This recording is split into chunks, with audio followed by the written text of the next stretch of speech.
Hey guys what's up, कैसे हैं आप लोग। स्वागत है आप लोगों का ऑडिट बाय नीरज पे। ये एक यूनिक पॉडकास्ट है जहां पे आप लोग अपने एग्जाम के कॉन्सेप्ट्स जो है रिवाइज कर सकते हैं और साथ साथ में ऑडिटिंग को लेके हम जो डिस्कशन करते हैं वो भी आप सुन सकते हैं और ऑडिटिंग को सीख सकते हैं। अगर आप लोगों के सीए इंटरमीडिएट, सीए फाइनल या फिर एसीसीए में ऑडिट के एग्जाम्स हैं तो आप लोग हमारी क्लासेस का भी फ़ायदा उठा सकते हैं, जहाँ पे प्राइजेस बहुत कम होती हैं और वैल्यू बहुत ज़्यादा होती है। क्लासेस के साथ साथ mock test, live doubt session, live classes और बहुत कुछ, जिससे आप लोग जो है अपनी ऑडिटिंग की तैयारी बहुत अच्छे से कर सकते हैं।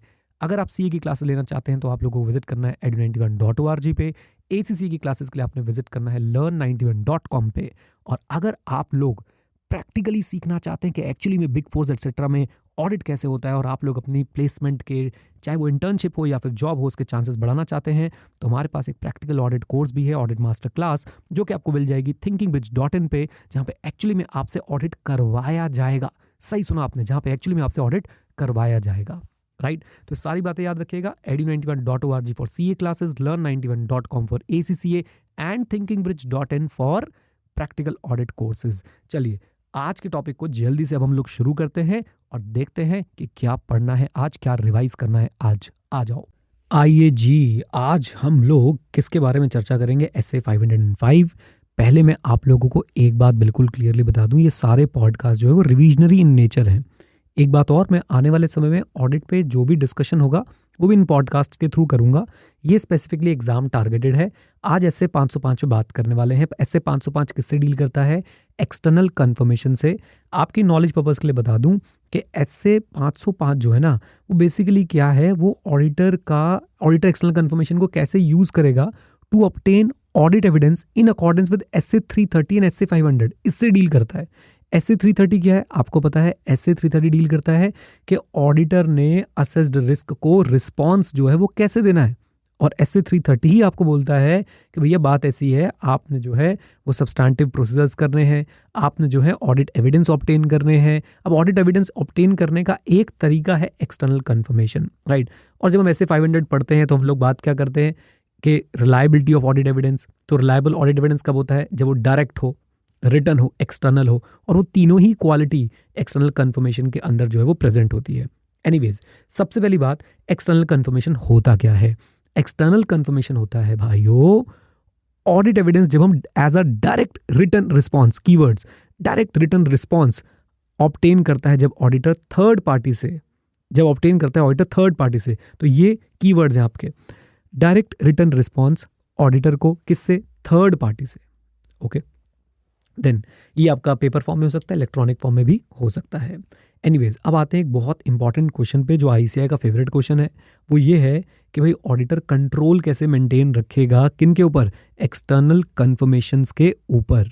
सो जब कंट्रोल वाला क्वेश्चन आपसे पूछेंगे तो आपने ध्यान रखना है 5 बातों को। सबसे पहले, कौन से आइटम के लिए एक्सटर्नल कन्फर्मेशन लेना है। दूसरा, आइटम सिलेक्ट हो गया, मान लो डेटर्स, अब क्या कंफर्म करना है? बैलेंस। अच्छा, अब एप्रोप्रिएट कंफर्मिंग पार्टी, डेटर्स तो बहुत सारे हैं, किससे कंफर्म करना है? चौथा, कंफर्मेशन रिक्वेस्ट को डिजाइन करना।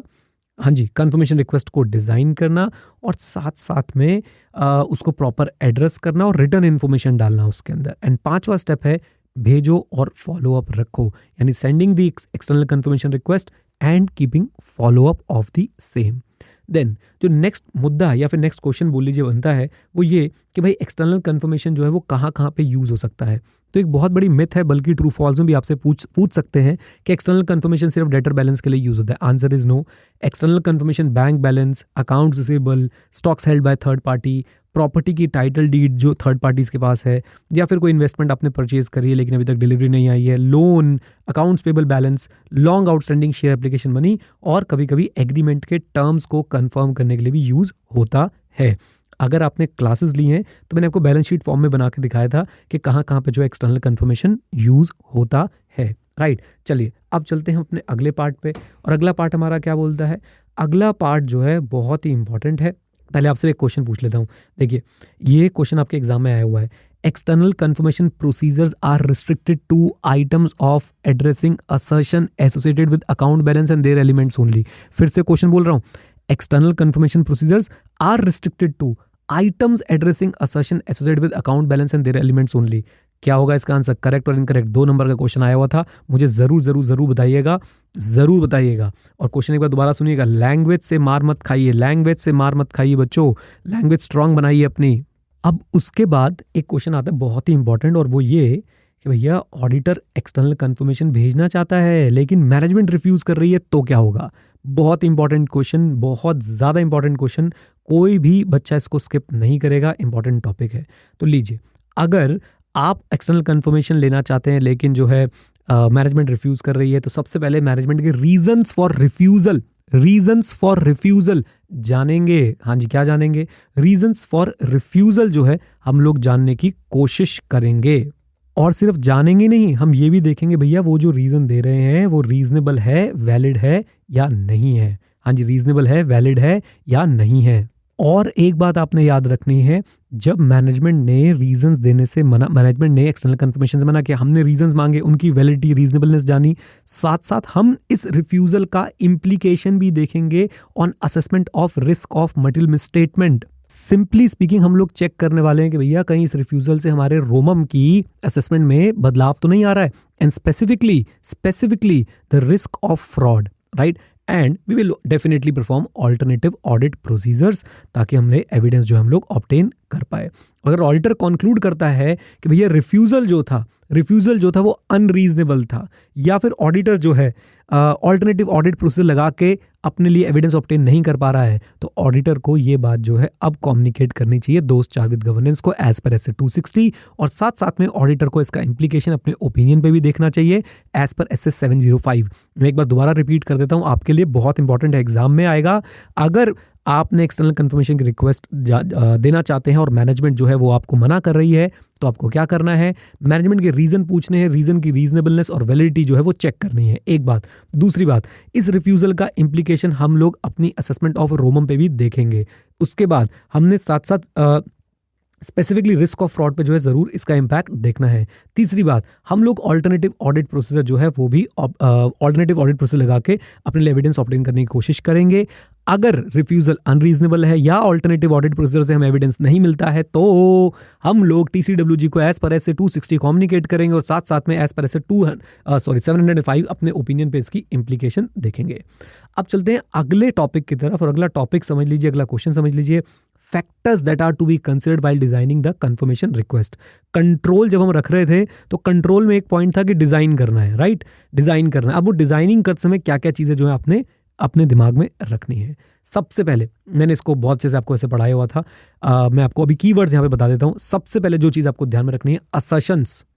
कौन सी असर्शंस एड्रेस हो रही हैं?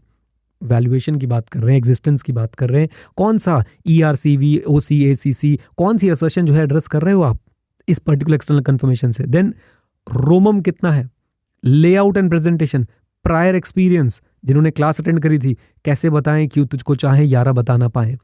अगर जिन्होंने क्लास अटेंड नहीं करी उनके लिए method of communication, management authorization and ability of the confirming party to provide the requested information.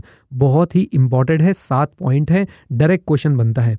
कौन सी असर्शंस एड्रेस हो रही हैं? रोमम के बारे में हम लोग जरूर थॉट देंगे while designing the request. Layout और प्रेजेंटेशन इजी टू रीड होना चाहिए, इजीली अंडरस्टैंडेबल होना चाहिए। प्रायर एक्सपीरियंस हमारा कैसा रहा है, method of communication, management authorization and ability of the confirming party. ये बात जो है आपने जरूर ध्यान रखनी है, राइट। तो ये हमारा फैक्टर वाला क्वेश्चन भी जो है बहुत ज़्यादा इंपॉर्टेंट है। अब आ जाते हैं जी, हमारे पास कितने तरीके जो है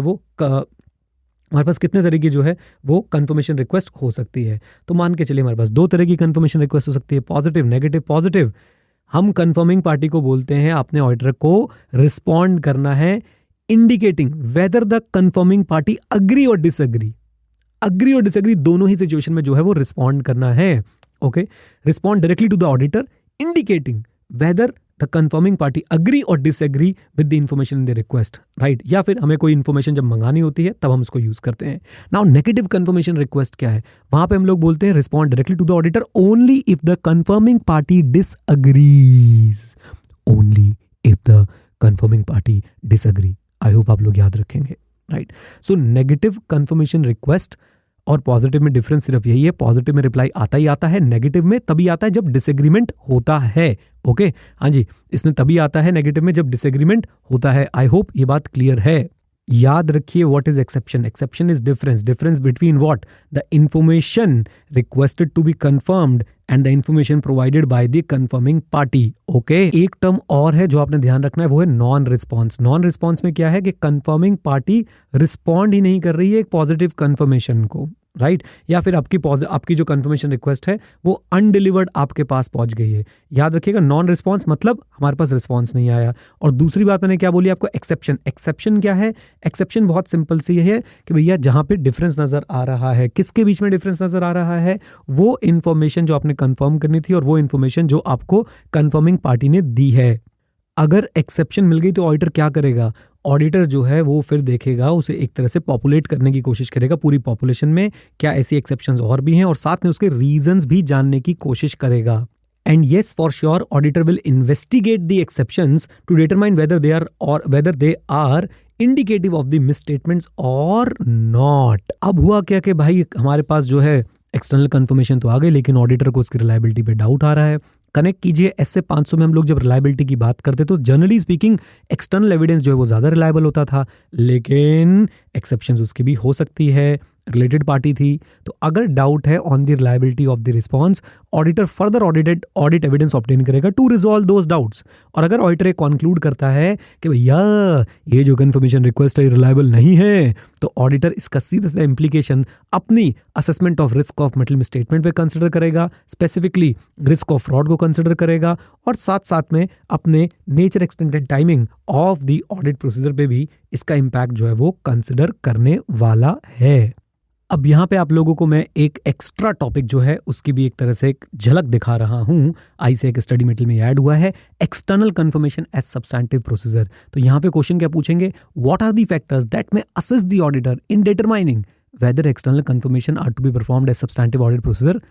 आपने वो फैक्टर्स बताने होंगे जिसको ऑडिटर को ध्यान में रखना चाहिए before using external confirmation as the substantive procedure. तो सबसे पहले ऑडिटर ध्यान में रखेगा कि भाई कंफर्मिंग पार्टी जो है ना, उसको सब्जेक्ट मैटर की कितना ज्ञान है। यानी कि अगर आपने एक अनपढ़ व्यक्ति से एक्सटर्नल कंफर्मेशन मांगी, हो सकता है आपकी एक्सटर्नल कंफर्मेशन बेकार हो जाए, खराब आए, जिससे आपके सब्सटैंटिव प्रोसीजर इफेक्टिव ना हो और अल्टीमेटली आपका ऑडिट रिस्क जो है वो इंक्रीज हो सकता है। तो सबसे पहले कंफर्मिंग पार्टी की knowledge of the subject matter जिस पे एक्सटर्नल कंफर्मेशन चाहिए। फिर उसके बाद दूसरी बात, एक तो हो गया उसकी नॉलेज, फिर उसकी एबिलिटी और willingness of the confirming party to respond. Okay, याद रखिए, पहला नॉलेज, दूसरा वो भैया वो एबल भी है या नहीं, कहीं उसके ऊपर किसी तरह की रिस्ट्रिक्शन तो नहीं है, या वो विलिंग भी है या नहीं, उसके पास नॉलेज तो है लेकिन वो कंफर्मेशन देना चाह भी रहा है या नहीं। So first is knowledge of the subject matter, second is ability और willingness of the intended confirming party to respond. यहाँ पे कुछ ऐसे सर्कमस्टांसेस बताए गए हैं कि कहाँ पे जो कंफर्मिंग पार्टी है वो या तो अनेबल टू रिस्पॉन्ड होगा या फिर वो विलिंग नहीं होगा, है ना। तो सबसे पहले वो रिस्पॉन्सिबिलिटी एक्सेप्ट नहीं करना चाहता, वो कहता है मैं क्यों इस पछड़े में पढ़ूं, राइट। दूसरा, उसे लगता है कि इट इज टाइम कंज्यूमिंग और it is costly for me, right. तीसरा, द पार्टी में have concerns about the legal liability, कल को भाई उसे कोई लीगल लाइबिलिटी ना आ जाए, वो उससे दूर रहना चाहता है, कम ऑन। चौथा, हो सकता है सर वो किसी और डिफरेंट करेंसी में ट्रांजैक्शंस वगैरह जो अपनी रिकॉर्ड करता हो, तो वो डेफिनेटली कुछ ना कुछ डिफरेंस आ रहा होगा और वो नहीं रिप्लाई करना चाह रहा है। एंड पांचवा, बहुत सिंपल, जहां पे सर वो इसको बहुत ही ट्रिवियल इशू जो है वो मानता हो और उसे अपने डे टू डे ऑपरेशंस को डिस्टर्ब करना ना चाहता हो, राइट। तो एबिलिटी और विलिंगनेस के मैंने आपको 5 एग्जांपल्स दिए जहां पे ये पार्टी रिस्पॉन्ड ही नहीं करना चाहेगी या फिर रिस्पॉन्ड नहीं कर सकती है। अच्छा, देन उसके बाद नेक्स्ट आता है हमारे पास थर्ड जो आता है यहाँ पे सब्सटैंटिव प्रोसीजर में यूज करने से पहले आपने क्या चीज ध्यान रखनी है? ऑब्जेक्टिविटी। अगर रिलेटेड पार्टी है तो भैया कहाँ से आप उसे ऐसा सब्सटैंटिव प्रोसीजर यूज करोगे, आपका सब कुछ खराब हो जाएगा अगर रिलेटेड पार्टी से आपने एक्सटर्नल कंफर्मेशन ले ली। तो 3 बातें याद रखनी है, कंफर्मिंग पार्टी की नॉलेज, कंफर्मिंग पार्टी की एबिलिटी और विलिंगनेस, और कंफर्मिंग पार्टी की क्या? Objectivity, right. सो ये लीजिए आपका ऐसे 505 मैंने पूरा एक बार आप लोगों के लिए जो है रीड आउट कर दिया और आपको कहीं कहीं मैंने कुछ एग्जांपल्स देकर समझाने की भी कोशिश करी है। उम्मीद करता हूँ आपको ये पसंद आएगा, उम्मीद करता हूँ आप लोग इससे रिवाइज करके अपने एग्जाम में अच्छे मार्क्स स्कोर करेंगे। चलिए अब जल्दी से जाइए और बाकी सारे के सारे पॉडकास्ट जो है सुन लीजिए। आप लोग हमारे पॉडकास्ट कहाँ पे सुन सकते हैं, मैं आप लोगों के साथ लिंक वगैरह शेयर करता रहता हूँ, आप लोग जुड़े रहें हमारे साथ। नहीं तो Edu91 पे आपको कोई ना कोई पॉडकास्ट का फ्री ऑफ कॉस्ट कोर्स मिल जाएगा, अब वहाँ पे जाके सारे के सारे पॉडकास्ट जो है वो सुन सकते हैं। एंड याद रखिएगा, अगर आप ऑडिटिंग की क्लासेस लेना चाहते हैं, CA intermediate, CA final, ACCA, आप हमारे साथ जुड़ सकते हैं edu91.org पे या फिर learn91.com पे ACCA के लिए। Right guys, thank you very much, stay connected, stay head, जय हिंद। और हाँ मित्रों, सीखते रहें, क्योंकि सीखना शुरू तो जीतना शुरू। Bye bye, God bless you, take care.